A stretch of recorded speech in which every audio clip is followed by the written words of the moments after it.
Hello friends, welcome to all. आज मैं आपके लिए जो वीडियो लेकर आ रहा हूं, देखिए एक बात करेंगे छोटे से स्टॉक की। मैं इसको पेनी स्टॉक भी कहूंगा क्योंकि ये बहुत ही 30-40 रुपए की प्राइस के अंदर जो स्टॉक देखिए आप 2-4 रुपए 5-7 रुपए और ये 50 रुपए के अंडर के स्टॉक होते हैं। जनरली लोग उनको कहते हैं यार बहुत ही छोटे स्टॉक है, पेनी स्टॉक का कोई टर्म दे देता है। लेकिन सबसे इंपॉर्टेंट बात इस स्टॉक में आज मुझे देखने को मिली, HDFC एसेट मैनेजमेंट कंपनी यानी कि HDFC AMC। आज इन्होंने लाखों शेयर्स खरीद लिए स्टॉक में। सोचिए जरा, रेडी रहना मालामाल करेगा स्टॉक। अब आप कहोगे कैसे? एक्चुअली इससे पहले का जो मूव है वो हम आपको ऑलरेडी दे चुके हैं। अब आपको मूव दे चुके हैं मतलब, तो इससे पहले हमें टेक्निकल पे जब मूव दिखा था वो बहुत ही जस्ट था, बट उससे बड़ी अपॉर्चुनिटी अभी और तैयार है। देखिए, जब भी हम कोई भी स्टॉक आपको बताते हैं तो उसमें हमारा मेजर फोकस रहता है कि न्यूज के अलावा उसमें क्या कितना रिस्क अवेलेबल है। उसके कैलकुलेशन के बेसिस पे आपकी पोजीशन साइजिंग मैनेज होती है, समझ रहे हो। जैसे कि मैं आपको हमेशा कहता हूं कि रिटेल निवेशक को रिस्क की तरफ ध्यान जरूर देना चाहिए। बहुत कम रिटेल निवेशक इसकी तरफ फोकस करते हैं। हमारा मेजर जो गोल है वो यही है कि मैक्सिमम रिटेल निवेशक को स्टॉक मार्केट में रिस्क के साथ रिस्क कैलकुलेट करके प्ले करने का जो है चीजें सिखाई जाए, ताकि वो कम से कम रिस्क के साथ अच्छा मुनाफा कमा पाए मार्केट में। अब पेनी स्टॉक जरा देखते हैं कितना रिस्क अभी अवेलेबल है या फिर थोड़ा वेट करना पड़े। और आगे बढ़ने से पहले मैं आपको बता दूंगा, आपने अब तक चैनल को सब्सक्राइब नहीं किया तो जल्दी से सब्सक्राइब कर ले, साथ के साथ बेल आइकन को प्रेस कर ले, जिससे आपको नोटिफिकेशन आती रहेगी। और टेक्निकल एनालिसिस डिटेल में सीखने के लिए आप मेंबरशिप भी ज्वाइन कर सकते हो। मात्र 59 का जो हमने सब्सक्रिप्शन अमाउंट रखा हुआ है वो इसलिए रखा हुआ है ताकि जो लोग सीरियसली लर्न करना चाहते हैं वो उसको ज्वाइन करें। अदरवाइज रेगुलर वीडियोज में हम आपको डिटेल में टेक्निकल एनालिसिस हर स्टॉक के पर्सपेक्टिव से जरूर बताते हैं। आप देखिए, मैं बात कर रहा हूं यहाँ पे IDFC फर्स्ट बैंक की। देखिए, ये बैंक अभी अगर आप इसके फंडामेंटल्स देखोगे ना, अभी जब से मर्जिंग हुई है कैपिटल फर्स्ट और IDFC, तो थोड़ा सा IDFC बैंक की तो थोड़ा सा आप देखोगे कि यहाँ पे सिचुएशन अभी फंडामेंटल्स आपको उतने बेहतरीन नहीं दिखेंगे, लेकिन म्यूचुअल फंड वाले इसकी तरफ अट्रैक्ट हो रहे हैं। और अगर देखा जाए, इसको एक बहुत ही बड़ा बैंक बनने की कोशिश हो रही है, बनाने की कोशिश हो रही है। और छोटा सा शेयर मात्र 37-38 रुपए का भी प्राइस है। रिसेंटली 37 पॉइंट कितना, ऑलमोस्ट 38 के आसपास इसने जंप लिया था। अभी डिटेल में और डिटेल में इसको समझने की कोशिश करेंगे। उससे पहले मैं आपको आज की डेट में सबसे पहले HDFC AMC के जो नंबर सामने आए कि भैया HDFC AMC कहाँ खरीद रहा है, कहाँ बेच रहा है, तो उसमें मैंने जब इसका नंबर देखा, देखिए बाकी और भी जगह है, लेकिन उसमें मुझे यहाँ पे देखा कि भाई यहाँ पे किस तरीके से HDFC AMC माल खरीद रहा है इस बैंक के स्टॉक में। और अगर आप देखो तो यहाँ पे HDFC बैंक ने 1 लाख शेयर्स इसमें इस बैंक में शेयर में और बाकी बड़े बड़े बैंकों में उन्होंने माल बेचा, लेकिन यहाँ पे खरीदारी की है। ये देखिए, IDFC फर्स्ट बैंक में बैंकिंग स्पेस में फंड हाउस ने एडिशनल 1 लाख शेयर, मतलब ऑलरेडी थे वहां पे, एडिशनल 1 लाख शेयर खरीदे गए HDFC AMC प्रशांत जैन जी। लेकिन उसके अलावा अगर मैं यहाँ पे देखूं इस स्टॉक को तो 21,000 करोड़ का मार्केट कैपिटलाइजेशन है। चीजें सेल्स ग्रोथ पिछले 3 साल का एवरेज 23% है।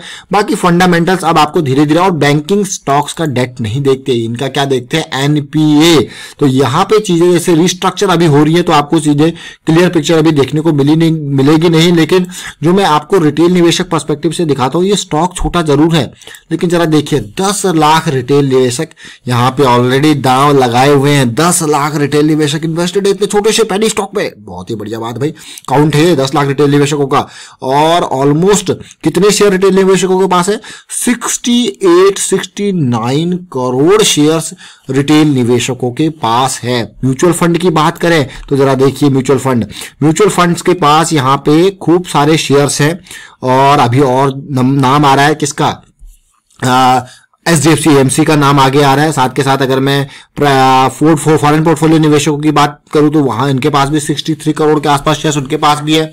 15 करोड़ के आसपास म्यूचुअल फंड वालों के पास। तो इस तरीके से खूब शेयर्स जो है वो, अब सिचुएशन देखिए जरा म्यूचुअल फंड वालों की, अभी 2.7% के आसपास की होल्डिंग है, लेकिन फॉरेन पोर्टफोलियो निवेशकों की 11-12% के आसपास की होल्डिंग है। बट जो मेजर चीज है वो हमको दिखने वाली है टेक्निकल से है। ये तो फंडामेंटल इतनी जल्दी चेंज नहीं होते, होल्डिंग क्वार्टर बाय क्वार्टर आती है, लेकिन टेक्निकल हमको रेगुलर बेसिस पे अपडेट देता है अपॉर्चुनिटी की। इसीलिए रिटेल निवेशक के लिए सबसे घातक हथियार जो होता है ना, वो टेक्निकल एनालिसिस होता है। याद रखें इस बात को, वो आपको बढ़िया से बढ़िया चीजें बता सकता है। देखिए, लास्ट टाइम पे ये लास्ट एक महीने पहले का, आज दिसंबर 15 है, तो नवंबर 15 का ये वीडियो हमने इसको कवर किया था। फिर से आज हम इसको कवर कर रहे हैं। और क्यों उस टाइम पे हमने इसको कवर किया था, ऑल्दो अगर मैं देखूं तो उस टाइम पे हमको पुल बैक मिला था या फिर ब्रेकआउट के नियर एक करेक्शन मिली थी, इसीलिए हम आपके लिए वो स्टॉक उस टाइम पे लेके आए थे। जरा सुनिए जरा पार्ट को, कि चांसेस भागने के अच्छे हो गए हैं। अब पुल बैक, अगर इस ब्रेकआउट, जैसे यहाँ पे इस ब्रेकआउट का पुल बैक आया ना, आपने देखा ये ब्रेकआउट हुआ, ब्रेकआउट के पास क्या आया, पुल बैक, और ये पुल बैक बिल्कुल बढ़िया पुल बैक, और ऐसे ही फिर से अगली एक रैली आएगी तो पुल बैक आएगा, तो आप कहोगे अरे ये क्या बन गया, ये लो पॉइंट था, ये हायर लो बना है, और फिर से एक हायर लो बनने लग गया, तो एक मौका आपको फिर से मिलेगा। तो आपने देखा किस तरीके से हमने नवंबर 15 को, जब इसका प्राइस 33 के आसपास था, तब आपको इसको पकड़ा था। उसके बाद जब इसमें रैली आई, फिर हमें इंतजार था अगले पुल बैक का। तो अब मैं आपको रिसेंट चार्ट के ऊपर लेके चलूंगा, और पुरानी वीडियोस का लिंक आपको डिस्क्रिप्शन में या फिर आई बटन पे आप जरूर देख सकते हो, और वो बहुत ही इंपॉर्टेंट पार्ट है। ये स्टॉक उस टाइम पे हमारी नजरों में क्यों आया था, क्या कारण था, उसको समझते हैं। नवंबर में कारण इसका यही था कि भाई जो मंथली लेवल पे बड़ी करेक्शन चल रही थी, वो रिजॉल्व होने का नाम ले रही थी, फिर अगला मौका दिख रहा था कि भाई अपॉर्चुनिटी आएगी। उससे पहले अगर मैं देखूं स्टॉक को, जरा आप भी खुद देख सकते हो स्टॉक को कि भाई किस तरीके से सिचुएशन यहाँ पे डाउन साइड गई थी। आप अगर ओवरऑल पिक्चर इसको देखोगे तब आप कहोगे हाँ भाई यहाँ पे तो सेलिंग अपॉर्चुनिटी थी।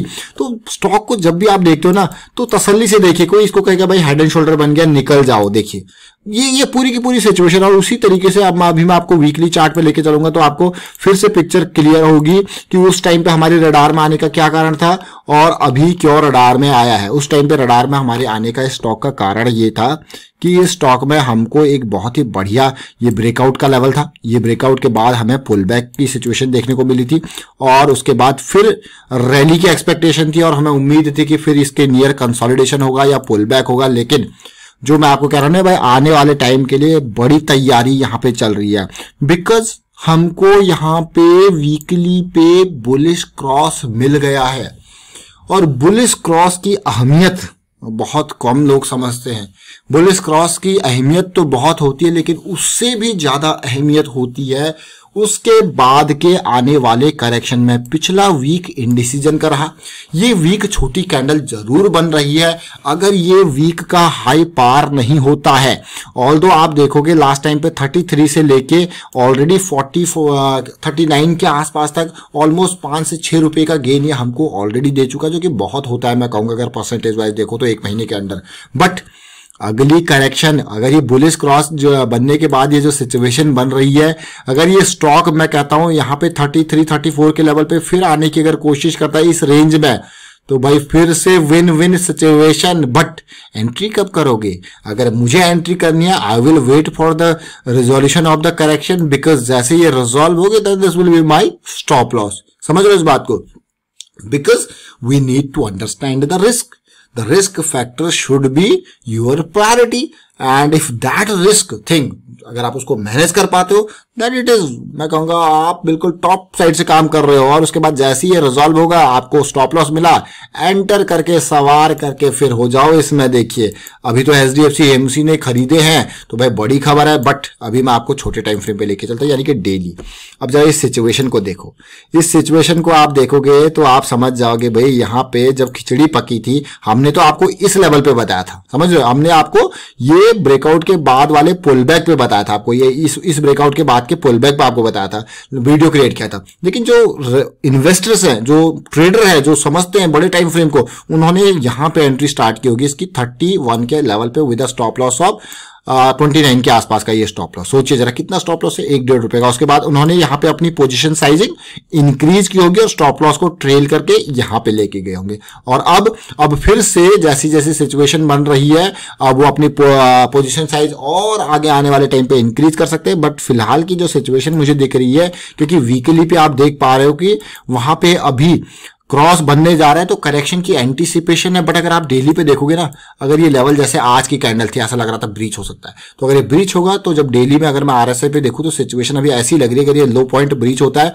तो हमारी हिसाब से ये डाउन साइड आने की कोशिश करेगा। तो डाउन साइड आने की जब कोशिश करेगा तो फिर आपको फिर से मौका मिलेगा, क्योंकि वीकली पे वो इन लेवल पे आने की कोशिश कर रहा था 32 से 34 के रेंज में। तो मतलब ये इतनी रेंज में तो बड़ी गिरावट है, इस शेयर के लिए डेफिनेटली ये बड़ी गिरावट है, बट आपके लिए एक अपॉर्चुनिटी होगी अगर इस तरीके से बनता। लेकिन इसके ठीक अपोजिट साइड अगर हम पॉजिटिविटी की सोचे तो मुझे लगता है कि अभी पॉजिटिविटी की अगर आप सोचनी है तो भाई 39 का लेवल क्रॉस होना जरूरी है। अब आप कहोगे क्यों? क्योंकि अभी पूरी की पूरी बैंक निफ्टी में ही इस तरीके से डाउन साइड मोमेंटम देखने को मिल रहा है। तो फिलहाल वाइंड अप करता हूं मैं इस वीडियो को। उम्मीद करता हूं वीडियो को आपको अच्छा लगा तो शेयर कीजिए, लाइक कीजिए। चैनल अगर आपने तक सब्सक्राइब नहीं किया तो जल्दी से सब्सक्राइब कर ले, साथ के साथ बेल आइकन को भी प्रेस कर ले, जिससे आपको नोटिफिकेशन आती रहेगी। Thank you for watching the video.